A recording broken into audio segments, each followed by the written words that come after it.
कितनी बार आपने अपने हस्बैंड को ये कहते हुए सुना है, तू मेरे माँ बाप की बात मान, मेरे माँ बाप की सुन, वो जैसा कहते हैं वैसा कर, वरना तू अपने घर चली जा।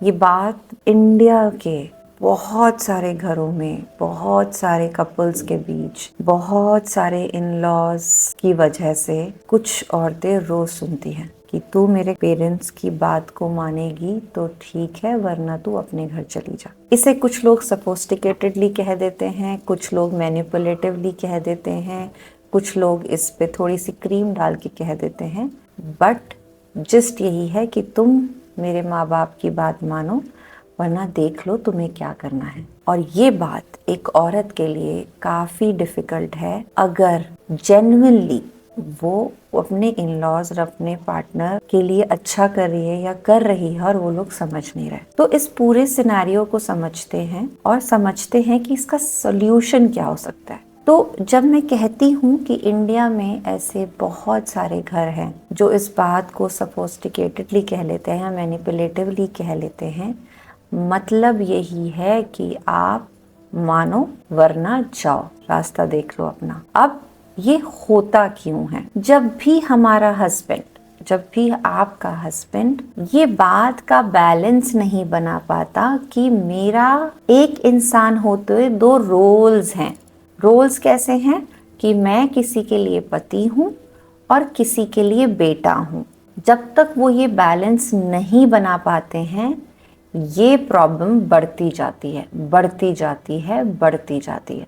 ये मैं उन केसेस के बारे में बात कर रही हूँ जहाँ पे जो लड़का है, जो हस्बैंड है, वो यही बात बोलता है कि तू चली जा, अगर तू नहीं मान रही तो चली जा। इसके वेरिएशंस भी हैं, लेकिन आज इस वीडियो में हम एक्सट्रीम केस ही डिस्कस करेंगे। और एक्सट्रीम केस यही है कि तू जा, अगर तू नहीं सुनती तो जब भी लड़का अपने माँ बाप के साथ अपने रोल को नहीं समझ पाता और अपनी वाइफ के साथ अपने रोल को नहीं समझ पाता, तो वो किसी एक तरफ से ज़्यादा फ्रस्ट्रेट होके सामने वाले को कुछ ऐसा बोलता है जो उसके लिए इमोशनली, मेंटली, फिजिकली और मैरिज लाइफ के अकॉर्डिंग भी काफ़ी पेनफुल है। क्योंकि माँ बाप को कुछ कह नहीं सकते, बचपन से संस्कार सिखाए जाते हैं कि माँ बाप को कहने वाले बच्चे खराब होते हैं, माँ बाप को गलत कहने वाले बच्चे जो होते हैं वो उन्हें ओबे नहीं करते, उनको रेस्पेक्ट नहीं देते।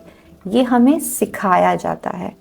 और जब हमें ये सिखाया जा रहा होता है, तब हमें को ये सिखाना भूल जाता है, ये बताना भूल जाता है कि माँ बाप भी कभी कभी गलत हो सकते हैं, क्योंकि वो इंसान है और इंसानों से गलती होती है। हो सकता है कि माँ बाप अपने रोल में बहुत परफेक्ट हैं, बहुत अच्छे हैं, सब कुछ बहुत अच्छा है, लेकिन वो गलत हो सकते हैं और कहीं कहीं वो गलत हो जाते हैं जब शादी के बाद उनकी इनसिक्योरिटी अपने बेटे की तरफ आती है और वो जो लड़की आई है उनके घर में, वो उसकी अच्छाइयाँ देखते भी हैं, लेकिन अपनी कुछ इनसिक्योरिटी लाके बेटे को कुछ जब बोलते हैं तो बेटा जाके भी बोलता है अपनी बीवी को कि भाई तुम मानो वरना जाओ।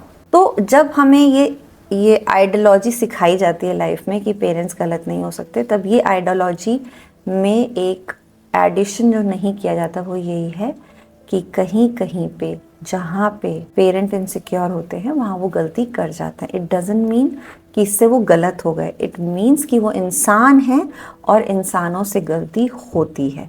लेकिन जब किसी को ये बात सिखाई ही दी गई कि तू अच्छा बेटा नहीं है अगर तू माँ बाप का साथ नहीं दे रहा, तो वो बेटे को कोई ऑप्शन दिखता नहीं है, गलत बेटा भी नहीं है।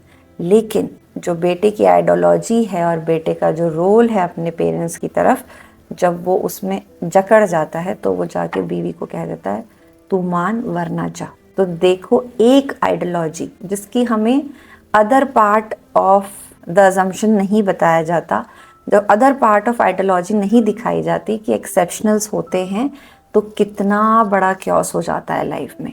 तो पेरेंट्स को गलत नहीं कहना है, लेकिन पेरेंट्स गलत हो जाते हैं। गलती ऐसी चीज़ है, वो उम्र नहीं देखती, तजुर्बा नहीं देखती, वो रोल वाइज किसी से भी कभी भी हो सकती है।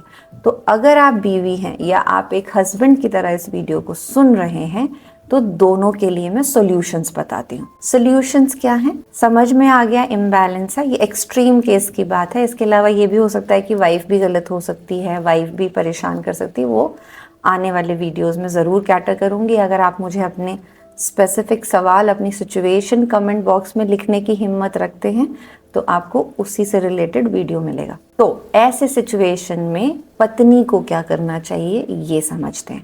पत्नी को, अगर आपको लगता है आपका हस्बैंड वैसे अच्छा है लेकिन जब भी उसके पेरेंट्स पे कोई बात आती है तो वो आके आपको ऐसा कह देता है, तो समझो जो बात मैंने समझाई है कि वो ऑपरेट ही अपने रोल से हो रहा है, आइडियोलॉजी से हो रहा है, जिस आइडियोलॉजी का दूसरा पार्ट उसे पता नहीं है। तो उसकी बात को इमोशनली बहुत ज़्यादा अटेंड करने की ज़रूरत नहीं है, क्योंकि वो फ्लो ऑफ द इमोशन में बोल गया है। वो चाहे शायद चाहता नहीं है, क्योंकि अगर वो बाद में आपके पास आके नॉर्मल होता है या कहता है कि अच्छा वो तो मैंने कह दिया था, तो मीन्स वो सिर्फ रोल में डोमिनेंट जब होता है तब वो बात करता है। तो आपको ये बात पे ध्यान देने की ज़रूरत नहीं है। लेकिन अगर वो ये बात कहता भी है और आके उसे फील नहीं होता और वो अपने माता पिता के साथ ज़्यादा उस बात को और हाईलाइट करता है, आपके माँ बाप को भी कहता है, तो आपको ज़रूर इस पे ओपन डिस्कशन करना चाहिए।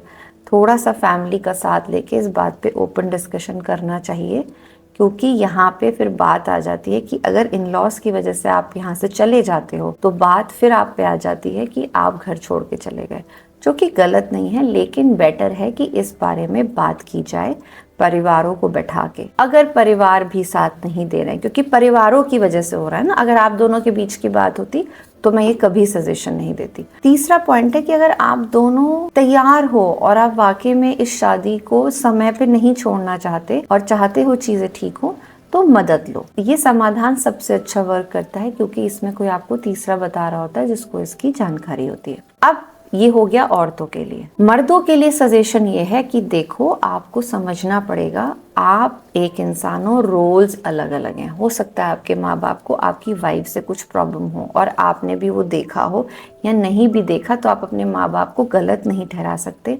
तो अपनी बीवी के साथ जाके एक बातचीत करो, प्यार से समझाओ कि वो लोग कर जाते हैं, लेकिन तेरा मेरा रिश्ता उतना ही स्ट्रांग है जितना ये शादी है। अगर आपको ऐसा लगता है कि आपकी वाइफ भी कुछ गलत कर रही है, जेन्युइनली गलत कर रही है, तो भी आपको अपने रोल को समझने की जरूरत है, क्योंकि यहाँ पे आपका एक ही काम होता है। मर्दों का शादी के बाद एक जो सबसे बड़ा काम होता है वो इन दो रोल्स के बीच में बैलेंस बनाना है। जितना बैलेंस स्ट्रांग होगा, जितना अलाइनमेंट आपकी गाड़ी का ठीक होगा, आपके दोनों पहिए ठीक चलेंगे।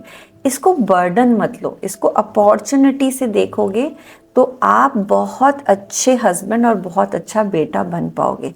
और ये लोग भी ना, जो आपको आके बार बार प्रोवोक करते हैं, चाहे पेरेंट्स हो चाहे वाइफ हो, इनको भी समझ में आ जाएगा कि ये सही का साथ देता है, चाहे कोई भी बोले। और ये जो आइडियोलॉजीज जब हमें लाइफ में सिखाई जाती है ना, ये सबके लिए आइडियोलॉजी जब सिखाई जाती है, उस आइडियोलॉजीज पे सवाल करो। क्या हम हमेशा, हमारे पेरेंट्स से गलती नहीं हो सकती? मतलब कई बार वो हमें गलत सब्जेक्ट में डाल देते हैं, कई बार वो हमें वो जो चाहते हैं वो करवा देते हैं, तो ये कई बार हमारे से सूट नहीं करता, तब भी तो हम उनसे बातचीत करते हैं ना।